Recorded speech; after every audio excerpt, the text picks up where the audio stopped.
Stompers, are you ready? Welcome back to the channel, y'all. It's your boy Troy Yeager. I'm back again, guys. Another one. Back again with another lit video. We back, y'all, with the Raw Monday Night Troy. That's what I would like to call it from now on. But you know what I'm saying? No, it's not. It's not important. Anyways, man, absolutely great show. More matches that are being booked for Bash in Berlin, which is next week. I'm very excited for that. You know, the boys will be back in predictions. I will make my appearance there. Don't you worry your butts. But without further ado, man, let us get into the show. All right, up next, we got Randy Orton kicking us off with Monday Night Raw. Ladies and gentlemen, Randy Orton, man. He's just vibing at this point, man. I absolutely love the fact that he's not he's a certified legend, bro. So that would mean that he's just vibing at this point. Very much looking forward to his match against Gunther for the World Heavyweight Championship at Bash in Berlin. Basically just, you know what I'm saying? Just get that pop going, you know what I'm saying? Because we love Randy Orton. Out came Gunther to explain that last week was the only time that I was ever vulnerable. And that is going to be the last time that you're ever going to hit the RKO on me. Knowing how dangerous the RKO is, he's going to make sure that he becomes unpredictable as possible, which is hence why Ludwig Kaiser suddenly came out of nowhere and attacked Randy Orton, giving Gunther the capitalizing clothesline to kick off Monday Night Raw. This is also further going to be involved in a matchup between Ludwig Kaiser and Randy Orton in the main event of Monday Night Raw. I love the story here. This is turning into a more of a personal storyline between Gunther. This is more personal for him because, you know, Randy Orton made a fool out of him. For Randy Orton, it's personal because Gunther mentioned his grandfather, his family. So I'm really loving the dynamic. These two are gonna absolutely kill it, bro, in Berlin, man. I'm telling y'all. And up next, it is Fight Night, baby. I'm gonna miss Pat, man. I'm gonna sorely miss him. As you guys obviously know, it's his last night on Monday Night Raw. He's gonna do the whole college football thing. Damn college football. But anyways, man, up next, it is an absolute banger after a banger. Pete Dunne versus Sheamus, and I must say, man, this was obviously, as I said before, absolute banger. These two have absolutely great chemistry with each other. Of course they do, man. They're bruisers. Bruisers do what bruisers do best, man. That's just slapping meat atop of other meats. Let me not make this a thing. But anyways, man, this is an absolutely great matchup. The catalyst of this whole matchup was Sheamus and his taped up arm. Obviously, you guys know last week during the Crash Out episode of Monday Night Raw, Pete Dunne attacked Sheamus's arm with the shillelagh, and that has been the main focal point of this entire matchup. Pete Dunne was just attacking that arm every chance he got. And by the end of that match, we saw Pete Dunne actually putting his hand like in between of the turnbuckle pad, and very unique, by the way. I've never seen like a superstar doing that before, but he was capitalizing on the turnbuckle pad and kept on attacking the arm until Sheamus, with an absolutely anime move, man, just straight up broke free of those things like they were chains or something. Then immediately struck him with the bro kick for the 1-2-3, and Sheamus wins the match. Great stuff, man. Well, where does Pete Dunne go from here? Of course, he's got the whole NXT thing where he's gonna compete in a triple threat match for the NXT Championship. Where does Sheamus go from here? IC title, him and Braun Breaker. Oh my gosh, man. Oh my gosh, 5-star banger right there.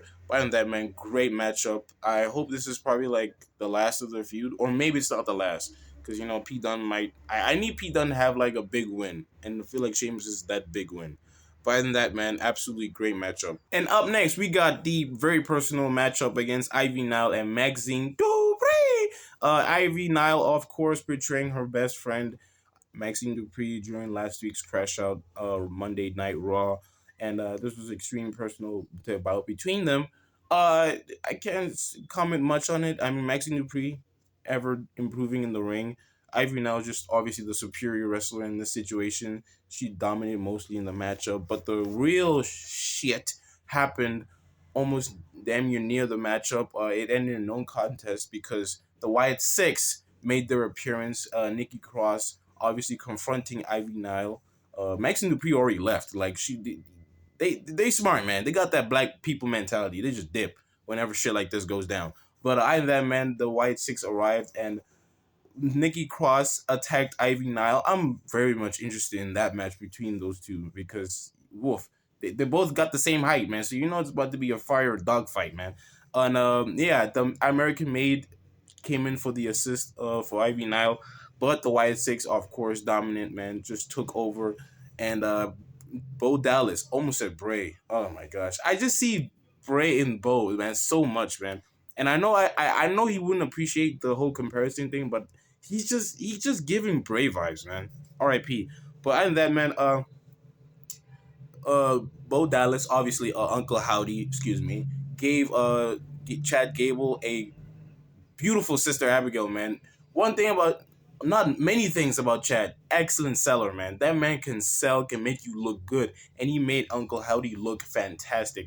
I'm really hoping for a one-on-one match against these two, man. I feel like that would cook. Basher Berlin, you just gotta make it happen. But I know they're probably gonna make it a faction war or something like that. But hey, man, other than that, either way, we just gotta get the Wyatt Six on a pay per view. But other than that, man, sick stuff, man. Well, Wyatt Six are just absolutely killing it. People were like, I know people are probably going to be concerned about the whole repeating the storyline and whatnot. Just let them cook, bro. Let them cook. American Made and the Wyatt Six, Basher Berlin. That sounds money right there, man. Money. Behind that, man, fantastic stuff. And up next, we got the Second City Saint CM Punk coming on now, and he has a very important message to address the fans. Obviously, telling us about the real reason. He's giving us some insights to the real reason why he's been fighting over the damn bracelet. Because a lot of people have just been complaining about the bracelet, talking to us about why would CM Punk be fighting over the bracelet. Well, he further explains it that the reason why he's fighting over the bracelet because it's very special to him. A fan made it for him. As you guys obviously know, there was a fan that was obviously a huge fan. She was I don't know her name, but she made the bracelets for CM Punk, which had the name of her dog and AJ. You guys know the story. You know she was fighting cancer and all that stuff. So that's the real reason why it's so important to him. And then Drew McIntyre walking around with the bracelet just makes him absolutely sick. So he hence initiates a challenge, and a challenge is real literally on he's literally wearing the challenge. Ladies and gentlemen, it has been made official. CM Punk versus Drew McIntyre part 2 will be a strap match, ladies and gentlemen, and I'm so excited for this one, man. The last strap match that was held was Karen Cross and Drew McIntyre. Ironically enough, Drew McIntyre 2022 Extreme Rules, so it's gonna be a strap match. Drew McIntyre versus CM Punk 2. I'm so excited for that. And Drew McIntyre came out to address that he accepts the challenge. And yeah, he wanted to give the crowd a little bit of preview of what's to happen at Bash in Berlin. But CM Punk gives him an ultimatum. It gives him an offer, if you not an ultimatum, saying that he'll give him the strap just to give him the upper hand if he coughs up the bracelet. Drew McIntyre obviously not dumb. He refuses to give up the bracelet. And yeah, man, that was the segment. I'm really this feud is already like heating up. The SummerSlam match exceeded my expectations. Hopefully, all of y'all. Now, this second one is gonna be a strap match, and we all know where this is going to head. Bad Blood, I believe, inside Hell in a Cell. This feud is already like paid off. One of the greatest feuds of all time. And I just can't wait to see where this shit goes, man. It's gonna be crazy. And up next, we got the 6-man tag match. New Day and Odyssey Jones going up against the Final Testament. This the storyline, man. I swear, I can't go in too deep with it. But basically, the whole purpose of this is because that Kofi Kingston, I would say, would want to replace Big E, but we can obviously see it, and it's probably affecting Xavier Woods. But other than that, man, let's talk about the match. This match was okay. It was okay. Odyssey Jones looking strong as ever, man, dominating that matchup, and they picked up the win. You Day and Odyssey Jones have won the 6-man tag match. Final Testament, I can't say much about them, bro. I can't say much about them. But and that, man, the story behind it is Xavier Woods feeling like Kofi Kingston is trying to replace Big E with Odyssey Jones. This will probably further escalate into a heel turn for Xavier Woods. Hey, man, we I can't say much. We just gotta make you just gotta progress the story further, man. Right? This is gonna probably blow up, into a big time feud. I wouldn't say big time, between Xavier and Kofi, but the real, hey man, it's gonna blow up, man. But eventually, it's not really something I'm that much invested into. But it's involving Big E, so obviously it has a little bit of substance to it. The final testament.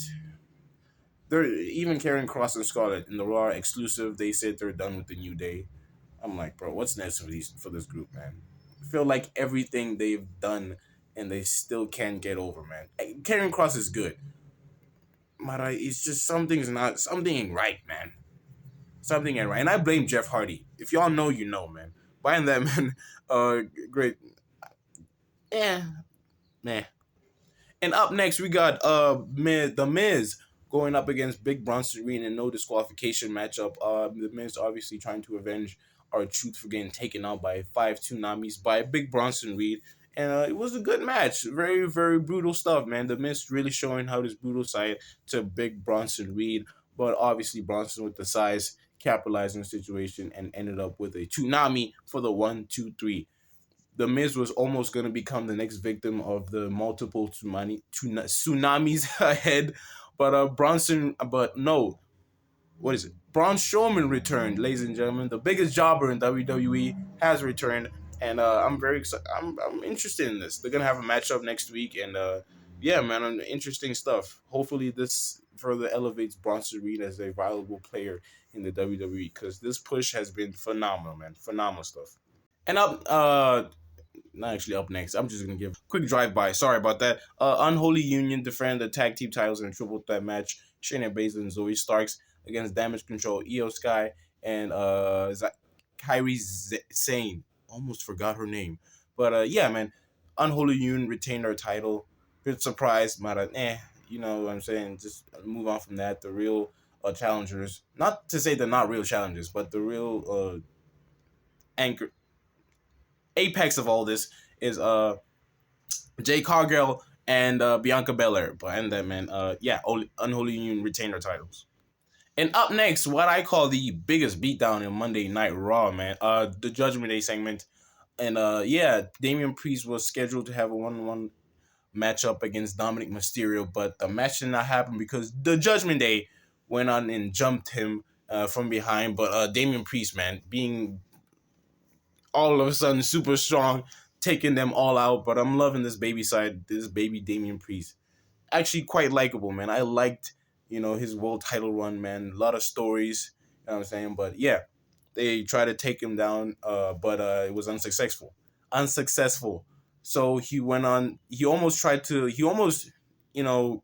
got his hands on Dominic Mysterio. But Rhea Ripley obviously, tried to put Dominic Mysterio through the announcers table, but Liv Morgan came out of nowhere and attacked uh, to Rhea Ripley with a chair, and then the beatdown commenced. And I'm just sitting here like, bro, now how do y'all don't like it when it's on the other side, huh? Y'all don't like it when y'all just be on the other end of the stick. You know what I'm saying though? Because they did the exact same thing to Edge when they kicked them out of the group. And I love this whole story, man. Full 180, man. Full like the roles have been switched. The roles have been switched. They're not the ones being attacked and brutalized every single week. And this was absolutely brutal. Displayed the Terror Twins' body in front of the whole crowd to see. Absolutely dominating. I love the Judgment Day, man. They're looking dominant, man. Not just a group that gets beaten up every single week. That would have just killed it right there, man. The feud would have just died right there. But I'm loving it, man. I'm absolutely loving it. They're very this mixed tag match, it's gonna be something. It's gonna be something, and I hope it all culminates to Finn Balor and Damian Priest having their 1-1 matchup at Bad Blood. That's the real kick right there. Demon Finn, yeah, man, dude, bro, Raw is just cooking. It's cooking. And up next, ladies and gentlemen, this is the main event of Monday Night Raw. It is Randy Orton going one-on-one with Ludwig Kaiser. Little warm-up matchup. I'm not even good. No, that would be insulting the poor man, like the poor Ludwig, bro. I must say, this match absolutely cooked, man. I love the fact that they're progressing this thing with Gunther and Randy Orton. I love what they're doing with Little Kaiser. He's not some side character to the whole story. He's actually like being really involved in the story. And this match absolutely delivered, man. Ludwig Kaiser looking hella strong, man. But hey, man, Apex Predator will be the Apex Predator, and one RKO will be decisive. Became the decisive end to their matchup. And man, absolutely cooked, man. I love what they're doing with Ludwig Kaiser. He's coming into his own, fresh off of the Sheamus feud, looking strong as ever. He looked strong in this matchup. But Randy Orton, man, capitalizing on the situation, hit an RKO for the 1, 2, 3, and Randy Orton wins the main event of Monday Night Raw. But Gunther, man, being all bitter, attacked Randy Orton after the matchup, and yeah, an all-out brawl ensued, and then the show ended off there. After it was Raw, after Raw went off the air, we saw Randy Orton absolute decimating Gunther, capitalizing, and yeah, basically won the brawl. And he held the world heavyweight title, signaling that he's coming for that title. He's gonna take it, and all it's gonna take is one RKO. And I love that Gunther absolutely is aware of how dangerous the RKO is. So that's why he's gonna be as unpredictable as he is ahead of their world title clash at Bash at Berlin. Other than that, man, this was an absolutely great show. A lot of story progression here and there. A lot of into a little bit of lows, a little bit of lows. You know what I'm saying? On the whole reunion. But other than that, man, a lot of highs. A lot of highs. But I cannot wait for Bash in Berlin, man. This is gonna absolutely this might be because international crowds know where it's at, man. And I just can't wait to see what Berlin has in store. Man. But without further ado, ladies and gentlemen, your boy's back. Oh, it's been a while, ladies and gentlemen. It has been a while. Expect me in the next predictions video. I'm coming, all right? I know y'all been talking that whole shit about me flunking. I did not flunk. I did not get into it. Without further ado, man, it is your boy Troy Yeager. And I'll see y'all in the next Raw review. Deuces.